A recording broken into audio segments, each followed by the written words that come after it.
i-correct natin maigi ito dahil ito ay kailangan ng manifold vacuum para sa charcoal canister.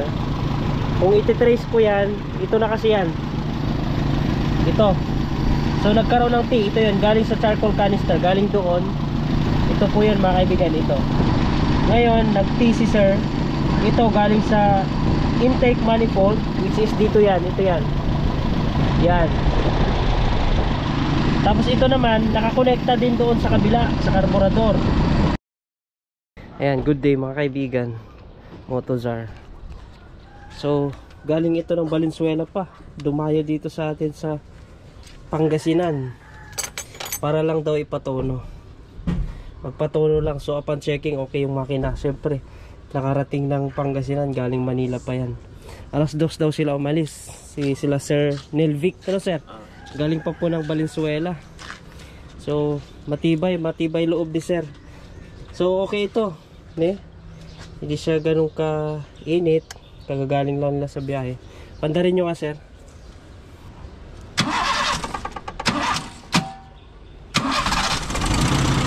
Ayan. Ang sabi lang ni sir, mahirap daw sa akyatan, kaya pinunta nila dito para itono. At nung dumating naman dito, ganyan na yung andar niya, okay naman. Tapos chinek up ko lang, nakwento ni sir, pinagana niya yung kanyang charcoal canister. Ito galing sa tangke. Ito naman ay supposedly konektado din yan pabalik doon sa tangke. Kaya lang open at may vacuum. Pakinggan nyo.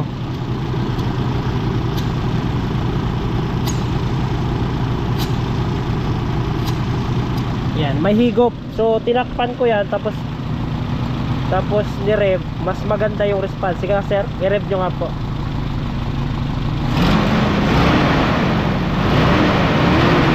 Okay. Yan, mas galit yung makina. So pag tinakpan mo to, medyo babagal yung idle At mas magiging payapa siya. Tapos pag binitawan, malakas yung suction. Yan o.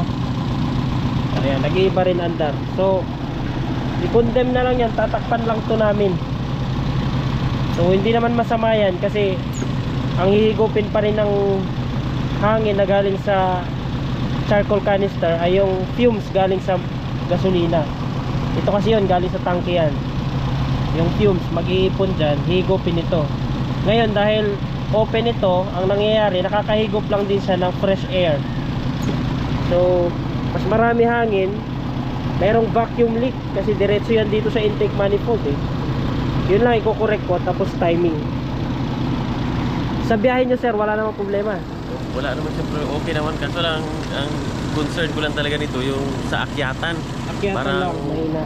Gumagapang talaga siya. Parang gumagapang kasi nga may vacuum leak So ta-timing na lang namin, ta-timing ko na lang mga kaibigan. Tapos sinek ko, okay naman. Si sir na lang din ang gumagawa-gawa nito. Timing na lang hindi na nagawa kasi wala siya nung instrument, meron naman tayo. The rest siya nang gumawa, mga pangilalim, lahat yan, mga binago niya yung carburetor, distributor. Nanood lang daw siya sa mga video natin. Sa ano lang, yung mga video niya noon na paano i-timing yung carburetor, paano i-tono yung distributor.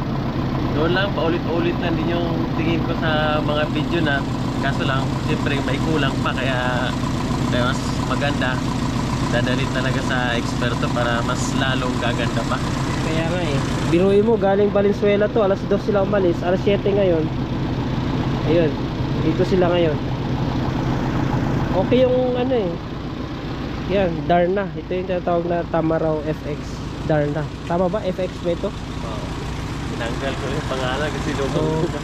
Oo nga Sige, umpisa na natin. Ayan, kinondem na namin ito. Lagyan ko na ng tornilyo kasi balik ko lang sa ilalim. So mga kaibigan, i-check ko ngayon yung timing. Minarkahan ko na sa ibaba sa pulley. Yan, nakamarka na yan, may choke. Nilagyan ko ng choke yan Yun, yung puti na yun. para makita natin kung anong degrees. So yun yung una kong gagawin kasi okay naman na yung carburetor, walang palya.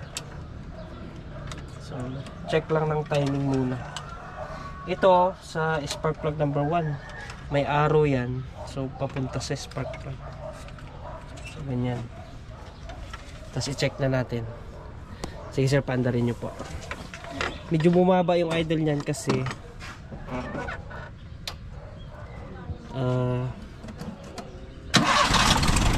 kinondem namin.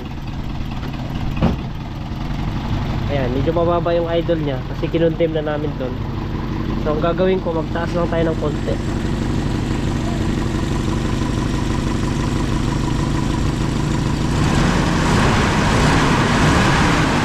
Ang ganda na ng response, walang walang kanginig-ginig. Timing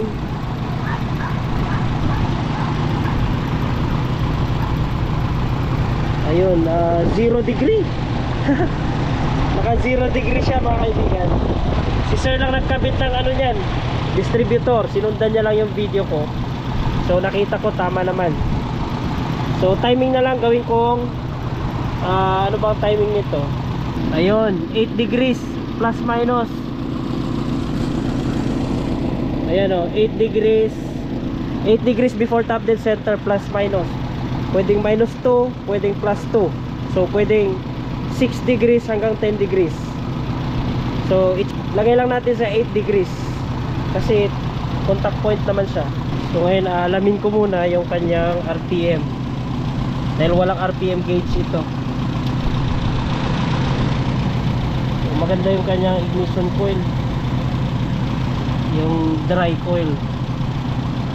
Ayan, mataas na, nasa 800. So gawin nating 750.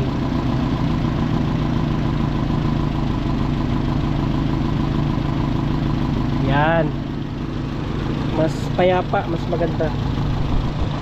Yan. Baguhin ko na lang yung timing, gawin kong 8 degrees mga kaibigan. Siluwagan ko lang ito mga kaibigan para i-advance natin ng konti.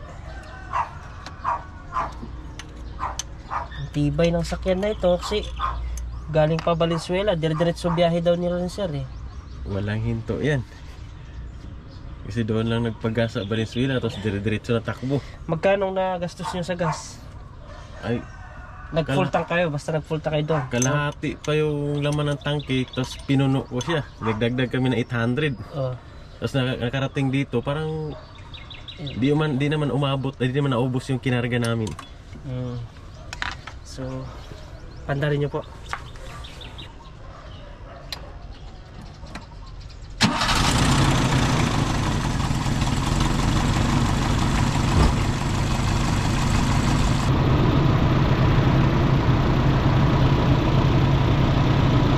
Ganong kita sa video pero 8 degrees.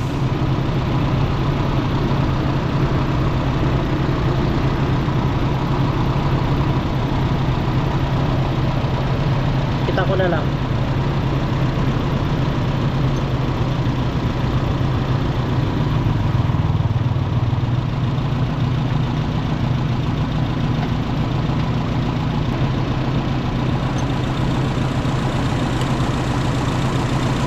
Kuryente kasi dito eh.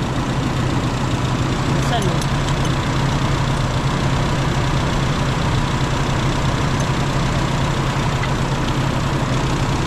Naka 8 degrees na yan.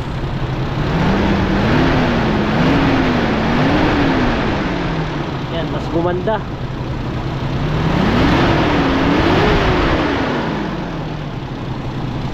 RPM nya syempre tumaas kasi medyo nag-advance tayo eh. Babaan ko na lang. Ito yung para sa RPM. Gawin lang natin 75 kasi wala namang aircon to.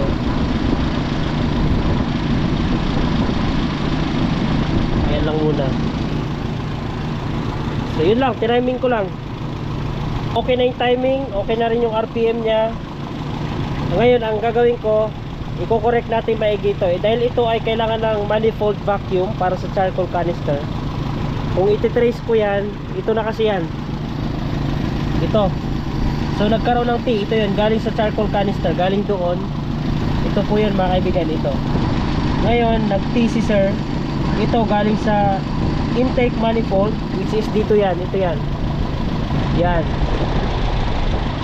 Tapos ito naman nakakonekta din doon sa kabila, sa karburador. Yan. So mali yan mga kaibigan. Ang gagawin, i-correct ko siya. Hugutin ko to. Tapos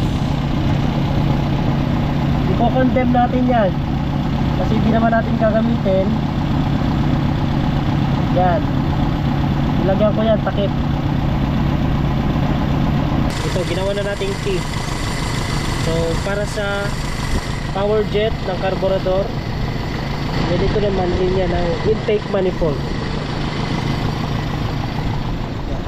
Maintain tayo sa 75-76.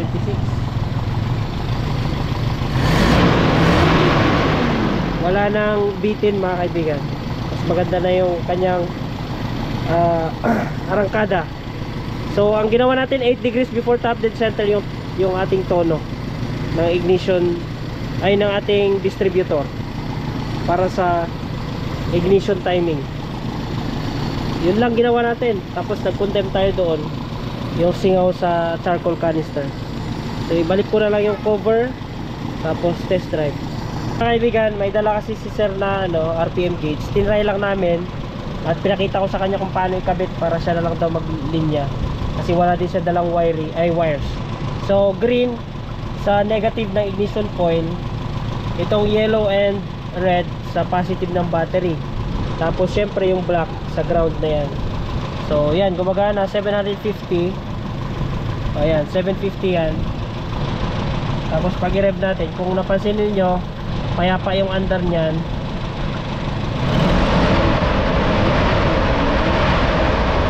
Ayan, tapos ito naman yung set. Halimbawa, i-set natin sa 2 lang yung RPM. Magre-red yan pag na-reach na yung 2000 RPM.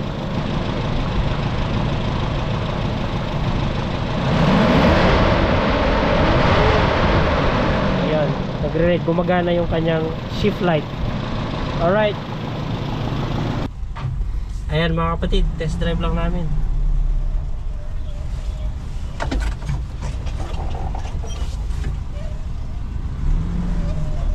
Okay naman yung manibela. Matigas.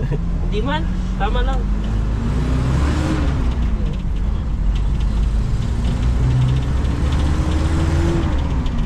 Okay. Wala siyang inig, walang hindi na bubulunan.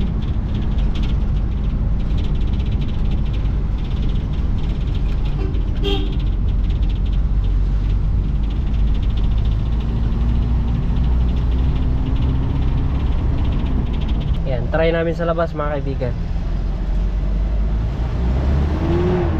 Anong napansin nyo? Parang dumadampa na. Dati, gapang lang talaga yung arangkada eh. Saan dito tayo? Dyan. Yung mga lights nito, kompleto pa. Oo, kompleto. Pinagana nyo lahat. Oo. Tapos pati ito.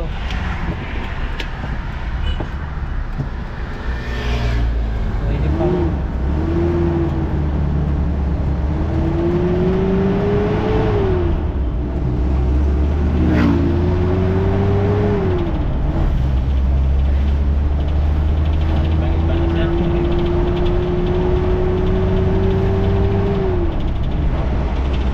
wapo pa manakbo.